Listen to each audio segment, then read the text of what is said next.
Hello বন্ধুরা, আজকের পর্বটা ছিল পুরো আগুন। কম্পাস যেন একা একটা সেনাবাহিনী মোনালিসাদের বাড়িতে ঠুকে একা হাতে তছনছ করে দিল। শ্রেষ্ঠা কাকিমাকে তালাবদ্ধ করে রাখার ব্যাপারটা বের করে ফেলেছে। আর শেষে যা হলো সেটা দেখে মুখ হা হয়ে গেল। পর্ব শুরু হতেই দেখি কম্পাস সোজা মোনালিসাদের ফ্ল্যাটের দরজায়। কলিং বেল বাজাতে মোনালিসা দরজা খুলেই চোখ বড় বড় করে বলে, তুই এখানে কি করছিস? কি চাস? কম্পাস কোনো কথা না বলে সোজা ঢোকার চেষ্টা করে। মোনা বাধা দেয়, আমি যা জিজ্ঞেস করছি তার উত্তর দে, না হলে এখান থেকে বেরো। কম্পাস এক ঠেলায় তাকে সরিয়ে কাকিমা কাকিমা বলে ভেতরে ঢুকে পারে। মোনা চেঁচাতে থাকে, তোর বড্ড বার বেড়েছে, মা বাড়িতে নেই, বেরো বলে ধাক্কা মেরে ফেলে দেয়। মেঘমালা পেছন থেকে বলে, কি অসভ্য মেয়েরে বাবা। কম্পাস উঠে দাঁড়িয়ে শান্ত গলায় বলে, দিদিভাই, ওর কথার হিসেব পরে করব, আগে বলো কাকিমাকে কোথায় আটকে রেখেছ? আমি জানি উনি এই বাড়িতেই আছেন। আর গলা চড়িয়ে ডাকতে থাকে, কাকিমা।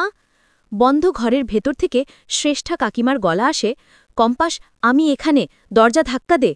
মোনা কাঁদতে কাঁদতে প্রথমে অভিজ্ঞান দত্তকে ফোন করে, দাদু, কম্পাস এসে গেছে, তাড়াতাড়ি এসো। তারপর বিহানকে ফোন। কম্পাস এসে উল্টোপাল্টা বলছে, পুলিশে দেবে বলছে, গুন্ডামি করছে। চৌধুরী বাড়িতে বিহান রিডে আগুন। ঋতুজাকে বলে, কম্পাস মোনাদের বাড়িতে হাঙ্গামা শুরু করেছে।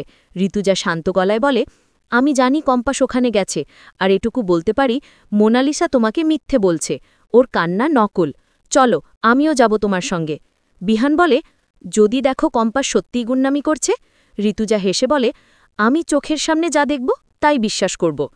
ওদিকে কম্পাস পুরো বাড়ি তছনছ করে শেষে ঘরের সামনে পৌঁছে যায়। দরজা তালাবদ্ধ। কাকিমাকে বলে, চিন্তা করো না, আমি এসেছি, কেউ তোমায় ছুতে পারবে না। মোনা চেঁচায়, মা অসুস্থ, দাদু ভালো ডাক্তার দেখাবে। কম্পাস আর সহ্য করতে পারে না, একটা চর কষিয়ে বলে, যে মা তোমাকে পেটে ধরেছে, কষ্ট করে মানুষ করেছে, তাকে পাগল বানাচ্ছ? তোমার মেয়ে হওয়ার যোগ্যতা নেই, চাবি দে। মোনা চাবি দেয় না। কম্পাস তালা ভেঙে ফেলে। ভেতরে ঢুকে কাকিমাকে জড়িয়ে ধরে কাঁদতে থাকে। কাকিমা কাঁদতে কাঁদতে বলে, নিজের মেয়ে আমাকে পাগল বানিয়েছে, আর কিচ্ছু বলার নেই। ঠিক তখনই বিহান আর ঋতুজা এসে পড়ে। বিহান চেঁচায়, কম্পাস, তোর এত সাহস? কম্পাস বলে, এখনো মিথ্যে বলছ? কাকিমা অভিজ্ঞান দত্তর সব কুকীর্তি জেনে ফেলেছিল, তাই তালাবদ্ধ করে রেখেছ। চৌধুরী বাড়িতে অখিলেশ চৌধুরী পাগলের মতো ঘুরছে। মুক্তিকে বলে, ছবির পেছনে যে কাগজ আর ময়ূরের পালক ছিল সেটা হারিয়ে গেছে, ওটা যদি কম্পাস বা ঋতুজার হাতে পড়ে আমি শেষ, 15 কোটি চলে যাবে, তুই এখনই ঋতুজার ঘরে গিয়ে খুঁজে বের কর। শেষে কম্পাস কাকিমাকে বাড়ি নিয়ে যেতে চায়। কাকিমা বলে, আমি এই বাড়ি ছাড়ব না, যে মেয়ে আমাকে পাগল বানিয়েছে তার সামনে আমি হার মানব না, তুই চিন্তা করিস না, আমি তোর সাফল্য না দেখে মরব না। সবাই চলে গেলে বিহান একা দাঁড়িয়ে ভাবে, আমি কার কথা বিশ্বাস করব? মোনার চোখের জল মিথ্যে লাগছে, কম্পাসের কথা মিথ্যে লাগছে না। আগামী পর্বে দেখব ঋতুজা কম্পাসকে বলবে বিহানকে ওর বাবার সব সত্যি জানানো দরকার। কম্পাস বলবে, স্বামী স্ত্রীর মধ্যে কোনো গোপন থাকা উচিত নয়, কিন্তু উনি কি আমাকে সত্যি বউ বলে মানেন? এখন বললে আরও ঝামেলা হবে। বন্ধুরা, আজকের পর্বে কম্পাসকে দেখে গর্ব হচ্ছে, কিন্তু অখিলেশ চৌধুরীর সেই কাগজটা কোথায় গেল?